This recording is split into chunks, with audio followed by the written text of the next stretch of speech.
የማዕከላዊ ኢትዮጵያ ክልል መንግስት ስራ ዕድል ፈጠራና ኢንተርፕራይዝ ልማት ቢሮ ምክትልና የማኑፋክቸሪንግ ዘርፍ ኃላፊ ወይዘሮ ዙልፋ አለዊ የቴክኖሎጂና የእውቀት ሽግግርን በመጠቀም የማኑፋክቸሪንግ ዘርፍን በማዘመን ውጤታማ ለማድረግ ክህሎት መር ማድረግ እንደሚገባ አስረድተዋል። የማኑፋክቸሪንግ ዘርፍ በሀገራችን የፖለቲካ የኢኮኖሚ ስብራቶችን ለመቀየር የሚችል ዘርፍ በመሆኑ በርቶ ከማደግ ባለፈ ለትውልድ የሚተርፍ ቅሪት ማፍራት ነው።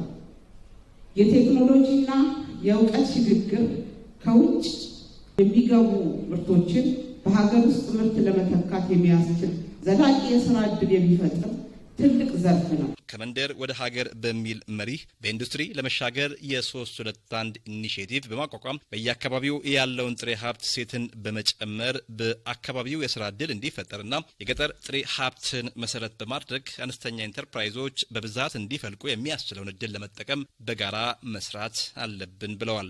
በሀገር አቀፍ ደረጃ በገጠር ማኒፋክቸሪንግ ኢንዱስትሪ ለማስፋፋት የሚያስችል የገጠር ኢንዱስትሪያላይዜሽን የ321 ኢኒሼቲቭ ይፋ ተደርጓል።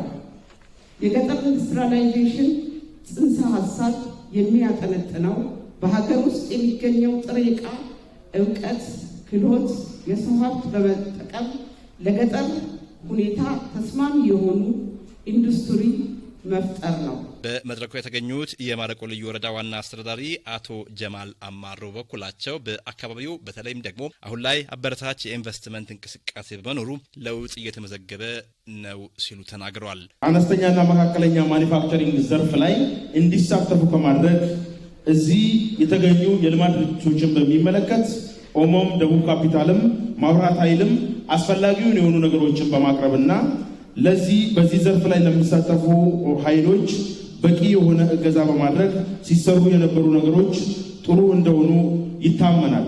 የመድረኩ ተሳታፊዎች በሰጡት አስተያየትም መሰል መድረኮች የሀገርን ብልጽግና ከማፋጠን ባለፈ ክህሎት መር የኢንዱስትሪ አምራቾች እንዲበራከቱ በር ከፋች መሆኑን አንስተው ከፋይናንስ ከማሽነሪ አቅርቦት ጋር ያለው ሂደት መስተካከል ይገባል ነው ያሉት። ይሄ ዘርፍ ያለ ማሽነሪ ህይወት የለውም። ስለዚህ ማሽነሪ አቅርቦት ላይ ሊሰራበት ይገባል የሚል ነገር ነው በውይይታችን ላይ የሚያነሳን የነበር ነው።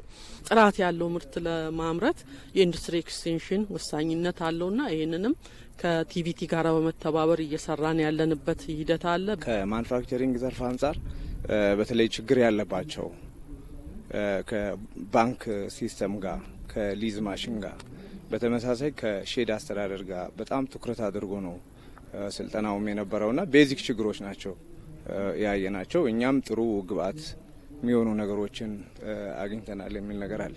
በውይይቱ ላይ ለተነሱ ጥያቄዎችና አስተያየቶች ምላሽና ማብራሪያ የሰጡት ምክትል ኃላፊዋ በተለይም ከብድር አቅርቦት ጋር የሚስተዋለውን ክፍተት ለመሙላት እንደ መንግስት እየተሰራበት መሆኑን አንስተው በየአካባቢው ያሉትን አማራጮች ማየትና እድሎችን መጠቀም ያስፈልጋል ነው ያሉት። የማኒፋክቸሪንግ ዘርፍን ተጠቃሚ አድርጋለሁ ብሎ እየሰራ ነው። ወለዱ በ6% ነው። በዳሽን ባንክ፣ በህብረት ባንክ፣ በአቢሲኒያ ባንክ በ4 ባንኮች ይህ አገልግሎት ይሰጣል። ኢፌክቲቭሊ እየተጠቀመ ያለው በጣም ጥቂት መዋቅር ነው። ከአንድ ዓመት በፊት ለተደራጁ ኢንተርፕራይዞች አቀርባለሁ ብሎ እየሰራ ነው ያለው ማለት ነው። ከ300,000 በላይ ብድር ያቀርባል ለኢንተርፕራይዝ። ስለዚህ ይሄ መስመር ፕሮግራም በእነዚህ ባንኮች ኢንተርፕራይዞች እንዲጠቀሙ ማድረግ ይጠበቅባቸዋል።